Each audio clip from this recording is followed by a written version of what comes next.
channel. I'm so glad you're here, and this is going to be part 2 of why I think the music industry is toxic. But before we get started, don't forget to like and subscribe, and let's get started. So, as you can tell, I'm literally home for the holidays, and I'm fully aware that it is November, but it is always Christmas in my mind, and it has literally been Christmas since October. So we're in the holiday spirit. So yeah.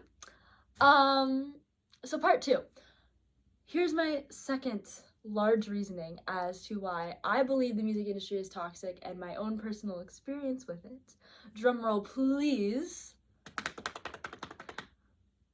It sucks being a woman in the music industry. Okay, so let's debunk that.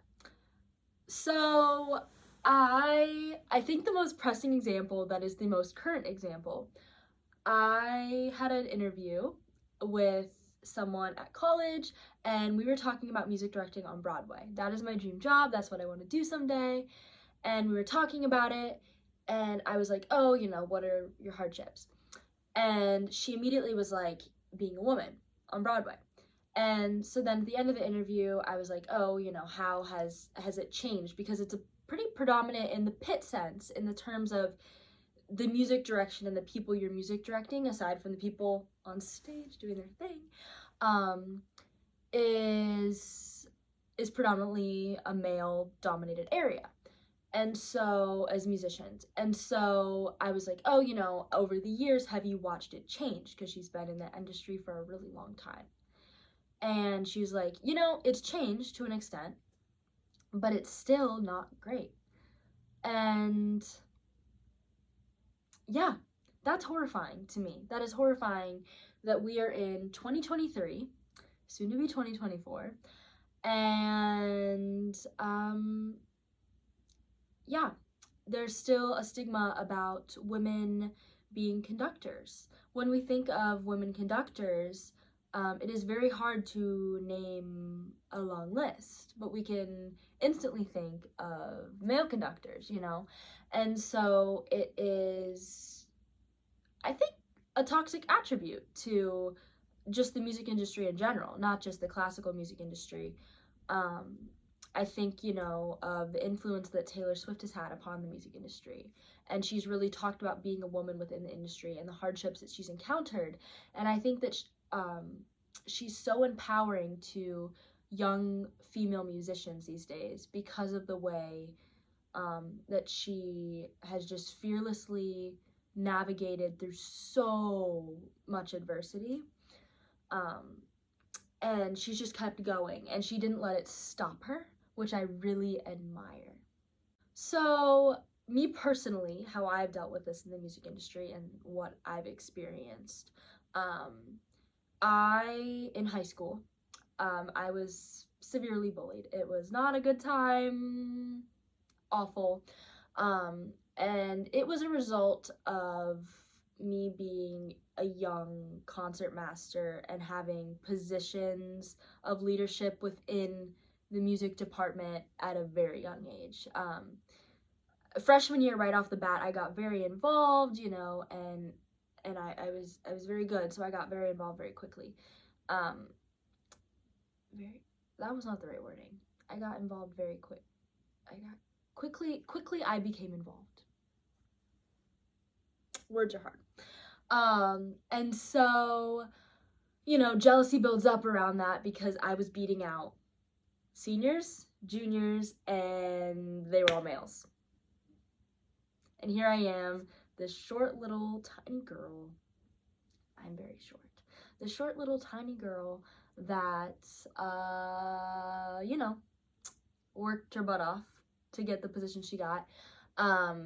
And I was beating out people older than me and a different gender than me. And that was not a great feeling because I worked so hard for the position. I knew I deserved it. And because of the bullying, of the jealousy, I felt worthless, and I felt like I didn't belong in a place that I did belong. I needed to be there, and I was very belittled and ostracized in numerous ways. We don't need to get into it. But I know that experience was, a lot of it came from the fact that I was a woman. And I remember people in my life that were very, inspirational, and they guided me through a lot of life issues. They were like, it's because you're good and you're a girl. And that really sucks, because I think so often in society, we're working really hard to change it, but women are still being belittled for doing better than a man or having a leadership role over a man. And I think, sidetrack aside, one of my favorite moments in the Barbie movie, which I think was a phenomenal film that really highlighted just life in general. I don't think it went too much on feminism, and I don't think it went, too much on like yay men. I think it showed both the Barbies and the Kens being the minority at some point in time and having hardships because of that, which I really loved. I loved that it was like two-sided. Because obviously, if you're a guy watching this video, guys have hard times. Like, you guys, like, it's not like the guys are like benefiting and everything, and then, girls are like up the floor. Like, obviously, I think in today's society it's very it's more leveled out, but I still think as a woman rising in the industry, it is very difficult to do so, because you still have these guys that are stuck in their way about women not being music directors and not conducting and not teaching and everything. But anyways, moment in the Barbie movie that was my favorite was when they're walking across the stage and they get these awards, and they don't just say like thank you and they thank all the people. They say thank you, I deserved it. Right? And that opened my brain, because I was thinking, how many times all these award shows, you watch, and it's like they thank, mom, dad, all these people, they're producers, they're collaborators. Okay, that makes sense, and you're like, and you sit there, and every single person, while they're not thanking the same people, they're thanking the same title of people. Like, it's all the same, like, oh, they're all thanking their producer, you know what I mean? And so it's, when I watched the Barbie movie and they said that, I was like, why are we thanking all these people? Because that's a given, I can thank my mom any time of the day for everything my mom has done for me. But I think to get something and to accomplish something, to accomplish a position you worked hard for, and to just say, I deserved it, I think that's so healthy. And I started doing that in my life, and I've noticed like my mental health is like climbing because of it. Because I'm not like, my successes, I'm not basing off of other people's influence. I'm not like getting a position, I'm like, oh my gosh, thank you, like you did this. No, I did that. Like, yeah, I've had a lot of help along the way, and I'm so grateful, and I could give you a book, a huge book with millions of pages of all the people I would like to thank for where I am today. But at the end of the day, I'm the one that is doing the work, right? And that moment really changed me. But back to the music industry. We're going back.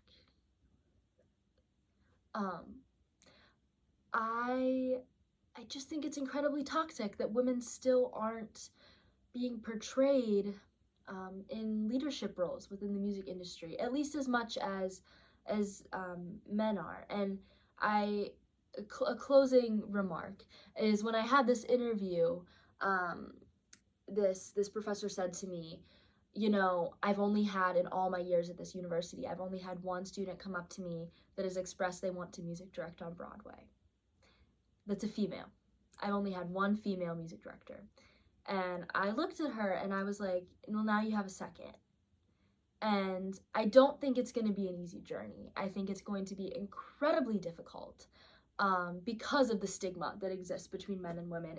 And at the end of the day, we're still stuck at a point that guys don't want to take direction from women. They look at you and they're like, oh, you don't know what you're talking about. And it's like, oh, okay. I'm actually more qualified than you, but okay. Um, but I think that that moment, you know, it saddens me that there's not more women that feel empowered to be able to do it, because they know before they even start it's going to be so hard. And I think it's going to be a really difficult journey, but I think at the end of the day, this is what I want to do, and I'm so passionate about it, and it's going to happen. It's going to happen. But yeah, so this is my hot take on part 2 of why I believe the music industry is so toxic. This one was honestly more about my own experience and my own just thoughts, but I do really think another part of my mission statement, to piggyback off of my last video on this, is I want to be that role model. I want to be that person that is the person that I didn't have. I didn't have a female conductor when I was growing up to look up to, aside from like my orchestra teachers. And so it's like I really want to be that for someone else, and I really want to make that change that young musicians are feeling empowered to pursue their dreams, not because of their gender, but because of what their dreams are. And their dreams are irrelevant, or their dreams are like independent of what their gender is. You should be able to do whatever you want, no matter what your preferred gender is. And that is just something that I think with time it will change, but I think it's also a really slow change. And we're just in a part of our lives right now that it's not all the way fixed yet, and it's not going to be all the way fixed yet, but someday it will be. So yeah, that's my hot take. So I hope you guys enjoyed this video and my ridiculous hot take, if you think it was ridiculous, and my experience. And don't forget to like and subscribe. And yeah, I'm so glad you guys are here.